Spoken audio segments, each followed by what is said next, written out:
Hello friends, இந்த வீடியோவில் வந்து பார்த்திங்கன்னா நம்ம சி ப்ரோக்ராமிங் லாங்குவேஜில் ப்ரீப்ராசஸருக்கு எக்ஸாம்பிள்ஸோடு நம்ம வந்து எக்ஸ்பிளைன் பண்ண போகிறோம். ஏன்னா நம்மளோட ஒன் ஆஃப் த சப்ஸ்கிரைபர் வந்து பார்த்திங்கன்னா கேட்டிருந்தாங்க, இந்த மாதிரி ப்ரீப்ராசஸர் வந்து இன்னும் கொஞ்சம் டீட்டெயில்டாக எக்ஸாம்பிள்ஸோடு எக்ஸ்பிளைன் பண்ணால் நல்லாயிருக்கும் இந்த சி ப்ரோக்ராமிங்கில் அப்படின்னு. ஸோ அதை பற்றி தான் நம்ம வந்து பார்க்க போகிறோம் இந்த வீடியோவில்.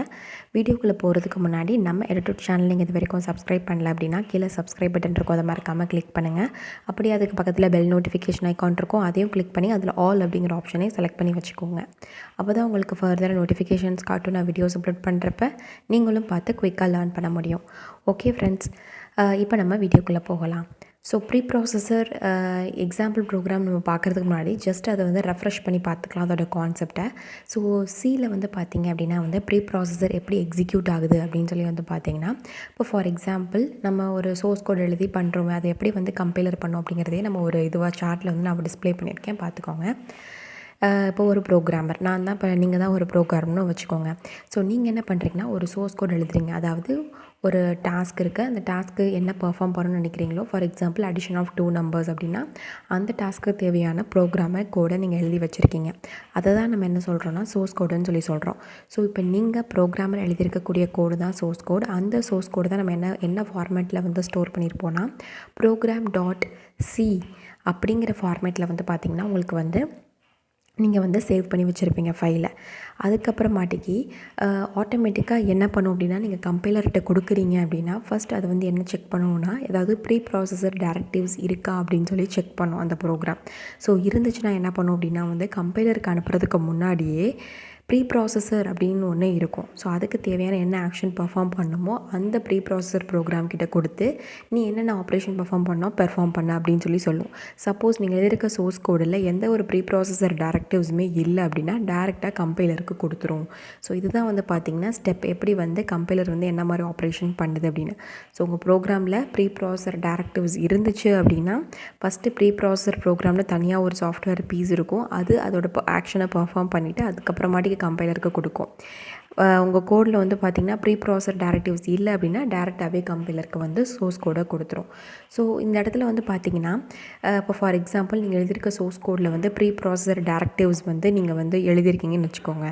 ஸோ ப்ரீப்ராசஸர் டைரக்டிவ்ஸ்னால் என்ன அப்படின்னு உங்களுக்கு டவுட் இருந்துச்சுன்னா, நான் ஆல்ரெடி வந்து சி ப்ரோக்ராமிங் பிளேலிஸ்ட்டில் வந்து போட்டிருக்கேன், என்னென்ன ப்ரீப்ராசஸர் டைரக்டிவ்ஸ் இருக்குன்னு அதோட எக்ஸாம்பிள்ஸ்லாம் நான் வச்சு எக்ஸ்பிளைன் பண்ணியிருக்கேன். ஆனால் அதோட எக்ஸாம்பிள் ப்ரோக்ராம் நம்ம இந்த வீடியோவில் தான் பார்ப்போம். ஸோ நீங்கள் அதை பேசிக் டெஃபினிஷன் பார்க்கணும்னா நீங்கள் அந்த வீடியோவை பார்த்துட்டு வாங்க. இப்போ சப்போஸ் ஃபார் எக்ஸாம்பிள் நீங்கள் எழுதியிருக்கக்கூடிய சோர்ஸ் கோடை எப்படி சேவ் பண்ணுறீங்க, program.c ஃபார்மேட்டில் ஸ்டோர் பண்ணுறீங்க. சப்போஸ் அதில் ஏதாவது வந்து ப்ரீப்ராசஸர் டைரக்டிவ்ஸ் இருந்துச்சு அப்படின்னா அது பெர்ஃபார்ம் பண்ணி வரக்கூடிய அவுட்புட் வந்து எப்படி இருக்குன்னா program.i அப்படிங்கிற ஃபார்மேட்டில் வந்து பார்த்திங்கன்னா உங்களுக்கு வந்து வரும். ஸோ அதை தான் நம்ம என்ன பண்ணுறோம் அப்படின்னா இன்புட்டாக வந்து கம்பைலருக்கு கொடுக்குறோம். ஸோ கம்பைலர் வந்து என்ன பண்ணோம் அப்படின்னா வரக்கூடிய சோர்ஸ் கோடை வந்து பார்த்திங்கன்னா உங்களுக்கு வந்து ஆப்ஜெக்ட் கோடாக கன்வெர்ட் பண்ணி கொடுக்கும். ஸோ ஆப்ஜெக்ட் கோடைனா மிஷினுக்கு அண்டர்ஸ்டாண்டபிளாக இருக்கக்கூடிய ஒரு கோடை உங்களுக்கு கன்வெர்ட் பண்ணி கொடுக்கும். அது வந்து .o அப்படிங்கிற ஃபார்மேட்டில் இருக்கும். அந்த ஆப்ஜெக்ட் கோடு தான் ஃபர்தராக எங்கே போகும்னா லிங்கருக்கு போய் லிங்கர் வந்து என்ன பண்ணுன்னா இந்த ஆப்ஜெக்ட் கோடை சோர்ஸ் கோடோட ஆப்ஜெக்ட் கோடை வந்து பார்த்திங்கன்னா என்னென்ன ஸ்டாண்டர்ட் லைப்ரரிஸ் இருக்கோ அதோட ஆப்ஜெக்ட் கோடோட வந்து லிங்க் பண்ணுறது தான் வந்து இந்த லிங்கரோட வேலை. அப்படி லிங்க் பண்ணி நம்மளுக்கு என்ன பண்ணணும்னா ஒரு எக்ஸிக்யூட்டபிள் கோடாக கொடுக்கும் .exe ஃபார்மேட்டில். ஸோ இப்படி தான் வந்து பார்த்திங்கன்னா ஒரு ப்ரீப்ராசஸர் இருந்துச்சு அப்படின்னா எப்படி வந்து உங்கள் ப்ரோக்ராம் கம்பைல் ஆகுது அப்படிங்கிறத இப்போ நீங்கள் பார்த்துருப்பீங்க. நெக்ஸ்ட் நான் என்ன பண்ண போகிறேன் அப்படின்னா ப்ரீப்ராசஸரை பற்றி ஒரு சின்ன டெஃபினிஷன் வந்து நம்ம சொல்லிவிட்டு அதுக்கப்புறமாட்டிக்கு எக்ஸாம்பிள் ப்ரோக்ராம் போய் பார்க்க போகலாம். ஸோ நான் முன்னாடியே உங்களுக்கு சொல்லியிருந்திருக்கேன், ப்ரீப்ராசஸர் ப்ரோக்ராம்ஸ் அப்படின்னு சொல்லி நீங்கள் எடுத்துக்கிட்டிங்க அப்படின்னா ப்ரீப்ராசஸர் டைரக்டிவ்ஸ் நம்ம வந்து எழுதியிருந்தோம் அப்படின்னா அந்த ப்ரோக்ராமை தான் ப்ரீப்ராசஸர் ப்ரோக்ராம்ஸ்னு சொல்லி சொல்லுவோம். அந்த மாதிரி நம்ம கோடு எக்ஸிக்யூட் பண்ணுறப்போ ஃபர்ஸ்ட் என்ன பண்ணால் கம்பைலர் வந்து அந்த மாதிரி இருக்கக்கூடிய ப்ரீப்ராசஸர் டைரக்டிவ்ஸ் எல்லாத்தையும் ப்ராசஸ் பண்ணிவிட்டு அதுக்கப்புறம் தான் கம்பைலுக்கே கொடுக்கும் நான் சொன்னேன் இல்லையா. ஸோ அதை தான் வந்து இந்த ஃபர்ஸ்ட் பாயிண்டில் மென்ஷன் பண்ணியிருக்காங்க. அதாவது கம்பைலர் போகிறதுக்கு முன்னாடியே உங்கள் ப்ரீப்ராசஸர் டைரக்டிவ்ஸ் எல்லாமே ப்ராசஸ் ஆகிட்டு தான் போகும் அப்படிங்கிறத மென்ஷன் பண்ணியிருக்கதா வந்து பார்த்திங்கன்னா இந்த ஃபர்ஸ்ட் பாயிண்ட். ஸோ இந்த எல்லா ப்ரீப்ராசஸர் டைரக்டிவ்ஸுமே வந்து பார்த்திங்கன்னா எப்போவுமே வந்து ஆஷ் அப்படிங்கிற சிம்பிளால் தான் உங்களுக்கு வந்து பிகின் ஆகும். அதையும் நீங்கள் ஞாபகம் வச்சுக்கணும். அதுக்கப்புறம் இந்த ஹேஷ் சிம்பிள் வந்து பார்த்திங்க அப்படின்னா வந்து ஸோ உங்கள் சோர்ஸ் கோடில் வந்து பார்த்திங்கன்னா எங்கே அந்த ஹேஷ் சிம்பிள் வந்தாலுமே ஃபர்ஸ்ட் என்ன பண்ணிடும்னா ப்ரீப்ராசஸர் ப்ரோக்ராம் அதை தான் வந்து எக்ஸிக்யூட் பண்ணும் அப்படிங்கிறாங்க. ஸோ ஃபார் எக்ஸாம்பிள் நீங்கள் சோர்ஸ் கோட் எழுதி கொடுக்குறீங்க, இதில் அதில் வந்து பார்த்திங்கன்னா ப்ரீப்ராசஸ் டேரக்டிவ்ஸ் இருக்குது அப்படிங்கிறப்ப என்ன பண்ணணும்னா ஃபஸ்ட்டு இந்த ப்ரீப்ராசஸர் ப்ரோக்ராம் இருக்கு இல்லையா, இதுதான் என்ன பண்ணணும்னா அதுக்கு தேவையான ஆக்ஷன்ஸை பர்ஃபார்ம் பண்ணும் அப்படிங்கிறத நம்ம வந்து இங்கே சொல்லியிருக்கோம். அதான் வந்து தேர்ட் இது. எங்கெல்லாம் ஆஷ் அப்படின்னு வருதோ அது எல்லாத்தையும் ஃபஸ்ட்டு பர்ஃபார்ம் பண்ணிடுவோம். ஸோ சிம்பிளாக சொல்லணும்னா there are 4 types of வந்து பார்த்திங்கன்னா ப்ரீப்ராசஸ் டேரக்டிவ்ஸ் இருக்குது. மேக்ரோஸ் இருக்குது, ஃபைல் இன்க்ளூஷன் இருக்குது, கண்டிஷனல் கம்பைலேஷன் இருக்குது, மற்ற டேரக்டிவ்ஸ் என்னென்ன இருக்குங்கிறத நம்ம பார்க்க போகிறோம். மேக்ரோஸ். ஸோ மேக்ரோஸ்னால் என்ன அப்படிங்கிறத நம்ம ஃபஸ்ட்டு பார்க்கலாம். மேக்ரோஸ்னால் என்ன அப்படின்னு பார்த்தீங்கன்னா, இப்போ நீங்கள் சோர்ஸ் கோட் ப்ரோக்ராம் வந்து எழுதியிருக்கீங்க. அதில் சர்டன் பீஸ் ஆஃப் கோடை வந்து பார்த்தீங்கன்னா நீங்கள் டேரெக்டாக எந்த இடத்துல எழுதணுமோ அங்கே இல்லாமல் அதை வந்து நீங்கள் அதுக்குன்னு ஒரு தனியாக நேம் கொடுத்து அந்த நேமை வச்சு அந்த கோடை நீங்கள் கால் பண்ணுற மாதிரி பண்ணலாம். அதுதான் வந்து பார்த்திங்கன்னா மேக்ரோஸ்ன்னு சொல்லுவாங்க. ஸோ இந்த மாதிரி நீங்கள் மேக்ரோஸை உங்கள் ப்ரோக்ராமில் யூஸ் பண்ணணும் அப்படின்னா ஆஷ் டிஃபைன் அப்படிங்கிற டேரக்டிவ் தான் நீங்கள் வந்து யூஸ் பண்ணுவீங்க உங்கள் மேக்ரோவை டிஃபைன் பண்ணுறதுக்கு. ஸோ அது எப்படி அப்படிங்கிறத இப்போ நம்ம ஒரு எக்ஸாம்பிள் கோடு மூலிமா பார்த்துடலாம். ஸோ நான் என்ன பண்ணியிருக்கேன்னா ஆன்லைன் கம்பைலர் நான் வந்து எடுத்திருக்கேன். ப்ரோக்ராமர்ஸோட ஆன்லைன் கம்பைலர். அதில் நான் என்ன பண்ணிட்டேன்னா ஆல்ரெடி வந்து பார்த்திங்கன்னா ஒரு main.c அப்படின்னு சொல்லிட்டு ஒரு ப்ரோக்ராம் வந்து நான் வந்து எழுதி வச்சுருக்கேன். ஸோ அதில் வந்து மேக்ரோ டெஃபினிஷன் யூஸ் பண்ணியிருக்க மாதிரி இதுதான் வந்து பார்த்திங்கன்னா ப்ரீப்ராசஸருக்கு எக்ஸாம்பிள் நம்ம சொல்ல முடியும். ப்ரீப்ராசஸர் டேரக்டிவ் நம்ம வந்து யூஸ் பண்ணியிருக்கோம். ஸோ ஃபஸ்ட்டு நான் என்ன சொன்னேன்னா ஃபஸ்ட்டு டைப்பே மேக்ரோஸ்ன்னு சொன்னேன். மேக்ரோஸ்னால் அதோட கான்செப்ட் வந்து என்ன அப்படின்னா உங்கள் ப்ரோக்ராமில் இதான் உங்கள் சோர்ஸ் கோட். இதில் வந்து பார்த்திங்கன்னா நீங்கள் இந்த இடத்துல வந்துட்டு உங்கள் ஏதோ ஒரு பீஸ் ஆஃப் கோடு வந்து பார்த்திங்கன்னா நீங்கள் வந்து அதுக்குன்னு தனியாக ஒரு நேம் நீங்கள் டிஃபைன் பண்ணி அந்த நேம் மூலிமா நீங்கள் என்ன பண்ணிக்கலாம்னா அந்த வேல்யூவை நீங்கள் யூஸ் பண்ணிக்க முடியும். அதுதான் வந்து பார்த்திங்கன்னா மேக்ரோ. ஸோ அந்த மேக்ரோவை நீங்கள் யூஸ் பண்ணுறதுக்கு உங்களுக்கு என்ன தேவைப்படும்னா ப்ரீப்ராசஸர் ஆஷ் டிஃபைன் அப்படிங்கிற ப்ரீப்ராசஸர் தேவைப்படும் அப்படிங்கிறத சொல்லியிருக்காங்க. ஸோ இப்போ ஃபஸ்ட் ஆஃப் ஆல் நமக்கு எப்படி கோடு எக்ஸிக்யூட் ஆகும் அப்படின்னு சொல்லி பார்த்தீங்கன்னா ஆஷ் இன்க்ளூட் stdio.h இது யூஸ்வலாக நமக்கு வர்றது தான். எப்போவுமே நம்ம வந்து printf scanfல நம்ம அவுட்புட் இன்புட்லாம் யூஸ் பண்ணியிருக்கிறதுனால நமக்கு இந்த ஹெடர் ஃபைல்ஸை நம்ம இன்க்ளூட் பண்ணணும். ஏன்னா அதுலேருந்து நம்ம ஃபங்க்ஷன்ஸ்லாம் யூஸ் பண்ணியிருக்கோம். நெக்ஸ்ட் வந்து பார்த்திங்கன்னா ஆஷ் டிஃபைன் அப்படிங்கிறது என்ன, இந்த இடத்துல நம்ம என்ன பண்ணியிருக்கோம் ஸ்பேஸ் கொடுத்து மேக்ரோ ஒன்று டிஃபைன் பண்ணி வச்சுருக்கோம். அதில் லிமிட்னு கொடுத்துருக்கோம் இல்லையா, அதான் வந்து அந்த மேக்ரோவோட நேமு.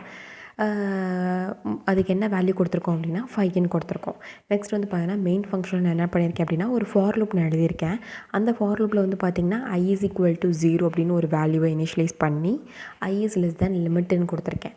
அப்போனா என்ன பண்ணும், நீங்கள் கம்பைலருக்கு போகிறதுக்கு முன்னாடியே இங்கே வந்து என்ன இருக்குது ப்ரீப்ராசஸர் இருக்குது. ஸோ அதை ஃபஸ்ட்டு ப்ராசஸ் பண்ணும். ஸோ லிமிட்டை என்ன பண்ணும் அப்படின்னா 5ஆல் ரீப்ளேஸ் பண்ணிடுவோம். i++ அப்படின்னு சொல்லி கொடுத்துருக்கோம். அதுக்கப்புறம் உள்ளே போய்ட்டு நம்ம அதை ஒவ்வொரு i வேல்யூவாக பிரிண்ட் பண்ணுறோம்.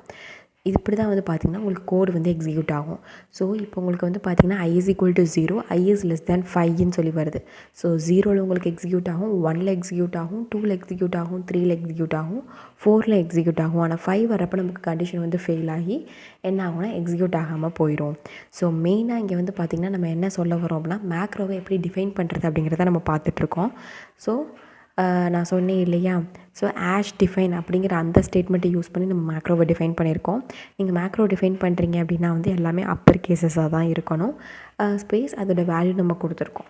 ஸோ இதான் வந்து பார்த்திங்கன்னா மேக்ரோ. அது மட்டும் இல்லாமல் இன்னொரு நீங்கள் நோட் பண்ண வேண்டிய பாயிண்ட் வந்து என்னென்னு பார்த்திங்கன்னா நீங்கள் மேக்ரோ டெஃபினிஷன் பண்ணுறப்ப எண்டில் வந்து பார்த்திங்கன்னா செமிகோலன் வந்து யூஸ் பண்ணணும் அவசியம் கிடையாது. மோஸ்ட்லி நம்ம சி ப்ரோக்ராமில் வந்து பார்த்திங்கன்னா எல்லா ஒவ்வொரு லைன் ஸ்டேட்மெண்ட்டுக்குமே வந்து எண்ட் பண்ணுறப்ப செமிகோலன் வந்து டெர்மினேட் பண்ணுவோம் இல்லையா. ஸோ மேக்ரோவை வந்து டெர்மினேட் பண்ணுறதுக்கு நம்ம செமிகோலன் போடணும் அவசியம் வந்து கிடையாது. அது ஒரு மெயின் பாயிண்ட் நீங்கள் ஞாபகம் வச்சுக்கணும். இவ்வளோ தான் வந்து பார்த்திங்கன்னா சிம்பிள் மேக்ரோ. இப்போ நான் என்ன பண்ண போகிறேன்னா ஆன்லைன் கம்பைலரில் ரன் பண்ண போகிறேன். ஸோ பார்த்திங்கன்னா உங்களுக்கு அவுட்புட் வந்து நான் சொன்ன மாதிரி 0 1 2 3 4ன்னு சொல்லிட்டு எனக்கு வந்து எக்ஸிக்யூட் ஆகிருக்கு. 5ல் எனக்கு வெளியே வந்துருச்சு. ஸோ இப்படி தான் நீங்கள் என்ன பண்ணுறீங்கன்னா மேக்ரோவை வந்து டிஃபைன் பண்ணுறீங்க. ஸோ இப்போ இது வந்து ஒரு டைப், ஓகேவா. ஸோ மேக்ரோஸ்லேயே வந்து பார்த்திங்கன்னா நம்ம ஆர்குமெண்ட்ஸ் யூஸ் பண்ணியும் பண்ண முடியும்.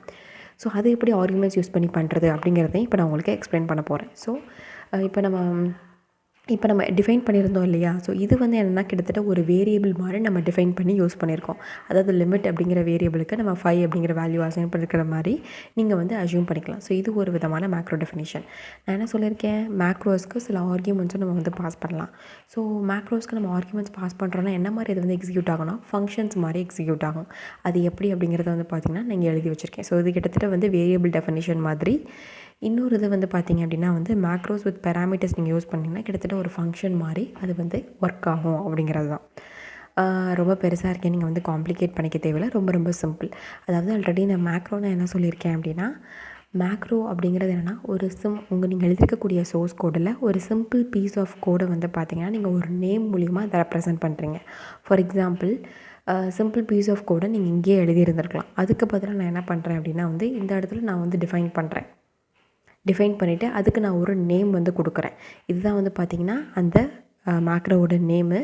இதுதான் வந்து பார்த்திங்க அப்படின்னா அந்த மேக்ரோவோட நீங்கள் கொடுத்துருக்க டெஃபினிஷன். ஓகேவா? இப்படி தான் நம்ம என்ன பண்ணுறோன்னா மேக்ரோஸை டிஃபைன் பண்ணுறோம். இங்கே என்னது மேக்ரோஸ் வித் பேராமீட்டர்ஸ்னால் இந்த எக்ஸாம்பிள், மேக்ரோஸ் வித்தவுட் பேராமீட்டர்ஸ் அப்படின்னா இந்த எக்ஸாம்பிள். ஸோ வித் பேராமீட்டர்ஸ் நம்ம எக்ஸாம்பிள் டீட்டெயில்டாக பார்க்கலாம் இப்போது. ஸோ ஃபஸ்ட் அஸ் யூஷுவல் நம்ம என்ன பண்ணுறோம் அப்படின்னா வந்து standard input output dot H header ஃபைலில் நம்ம வந்து இன்க்ளூட் பண்ணிக்கிறோம். நெக்ஸ்ட்டு மேக்ரோ எப்படி டிஃபைன் பண்ணுறோம் அப்படின்னு பார்த்தீங்கன்னா அதுக்கு முன்னாடி இந்த மெயின் கோடு வந்து என்ன அப்படின்னா ஜஸ்ட் ஏரியா ஆஃப் ரெக்டாங்கிள் கண்டுபிடிக்கிறது.